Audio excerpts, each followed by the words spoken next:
Samuel chapter 1. There was a certain man from Ramathaim, a Zephite from the hill country of Ephraim, whose name was Elkanah, son of Jeroham, the son of Elihu, the son of Tohu, the son of Zuph, an Ephraimite. He had two wives. One was called Hannah, the other Peninnah. Peninnah had children, but Hannah had none. Year after year, this man went up from his town to worship and sacrifice to the Lord Almighty at Shiloh, where Hophni and Phinehas, the two sons of Eli, were priests of the Lord. Whenever the day came for Elkanah to sacrifice, he would give portions of the meat to his wife Peninnah and to all her sons and daughters. But to Hannah he gave a double portion because he loved her, and the Lord had closed her womb.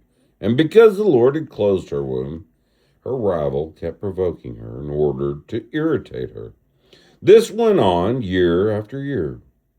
When Hannah went up to the house of the Lord, her rival provoked her until she wept and would not eat. Elkanah, her husband, would say to her, "Hannah, why are you weeping? Why don't you eat? Why are you downhearted? Don't I mean more to you than 10 sons?" Once, when they had finished eating and drinking in Shiloh, Hannah stood up. Now Eli the priest was sitting on a chair by the doorpost of the Lord's temple. In bitterness of soul, Hannah wept much and prayed to the Lord. And she made a vow, saying, "O Lord Almighty, if you will only look upon your servant's misery and remember me, and not forget your servant, but give her a son, then I will give him to the Lord for all the days of his life, and no razor will ever be used on his head." As she kept on praying to the Lord, Eli observed her mouth. Hannah was praying in her heart, and her lips were moving, but her voice was not heard. Eli thought she was drunk and said to her, "How long will you keep on getting drunk? Get rid of your wine."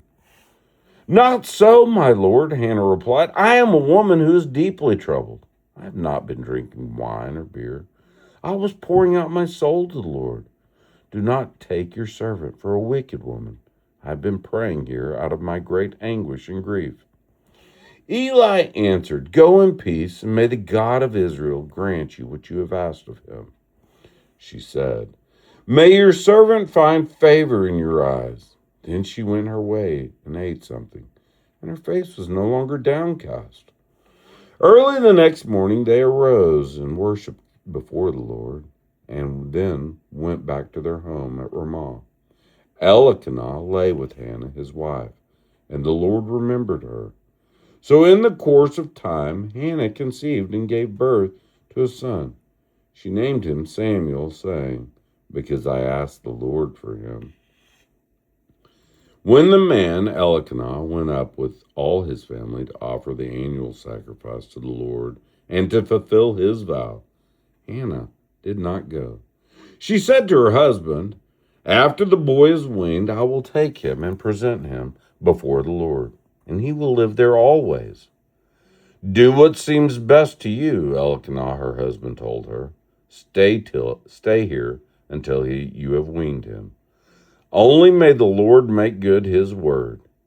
So the woman stayed at home and nursed her son until she had weaned him. After he was weaned, she took the boy with her, as young as he was, along with a 3-year-old bull, an ephah of flour, and a skin of wine, and brought him to the house of the Lord at Shiloh. When they had slaughtered the bull, they brought the boy Eli, and she said to him, "As surely as you live, my Lord, I am the woman who stood here beside you praying to the Lord. I prayed for this child, and the Lord has granted me what I asked of him. So now I give him to the Lord for his whole life. He will be given over to the Lord, and he worshiped the Lord there."